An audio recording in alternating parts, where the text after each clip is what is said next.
Assalamualaikum warahmatullahi wabarakatuh. Perkenalkan, nama saya Faikatul Munawaroh dari kelas 12 AHP 2. Di sini saya akan mempresentasikan tentang menerapkan proses produksi massal. Proses produksi.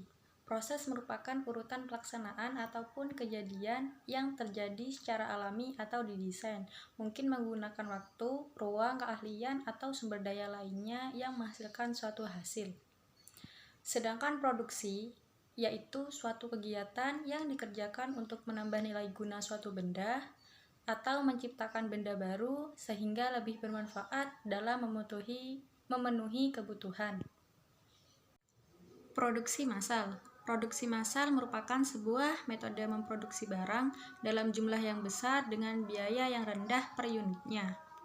Produksi massal distandarisasi oleh interchangeable parts atau peralatan yang dapat digunakan untuk memproduksi barang yang sama. Di sini, tahap perencanaan harus mencakup langkah-langkah kerja dan perbaikan langkah-langkah tersebut. Kemudian, rencana itu dilaksanakan pada tahap implementasi dan sekaligus dengan tahap pengendaliannya. Tahapan proses produksi yang pertama yaitu perutaan atau routing.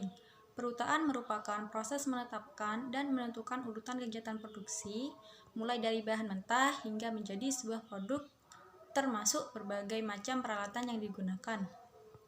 Tahap yang kedua yaitu penjadwalan atau scheduling. Tahap ini merupakan proses menetapkan dan menentukan jadwal kegiatan operasi proses produksi.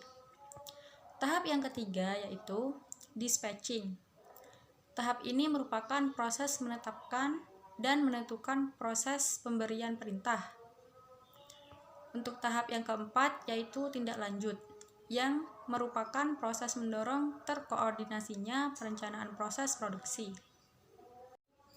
Adapun tujuan proses produksi antara lain menjadi sarana kelangsungan suatu perusahaan, merupakan kegiatan meningkatkan tambahan nilai atau value produk, kemudian meningkatkan kemakmuran, meraih profit atau laba, serta memenuhi pasar internasional. Jenis-jenis proses produksi. Proses produksi secara terus-menerus. Pola ini selalu sama dari hari ke hari tanpa ada perubahan. Terdapat urutan dari bahan baku hingga menjadi produk akhir. Jenis produksi ini berproduksi dengan jumlah yang relatif besar dengan variasi jenis produk yang kecil.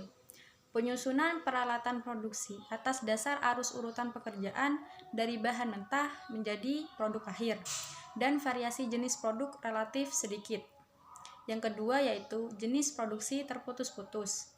Proses produksi ini menghasilkan produk lebih sedikit namun variasi jenis produk lebih banyak, serta berproduksi atas pesanan. Penyusunan fasilitas produksi berdasarkan fungsinya, sehingga apabila terjadi kemacetan pada suatu bagian, tidak akan menyebabkan kemacetan total. Sekian presentasi dari saya, kurang lebihnya mohon maaf. Wassalamualaikum warahmatullahi wabarakatuh.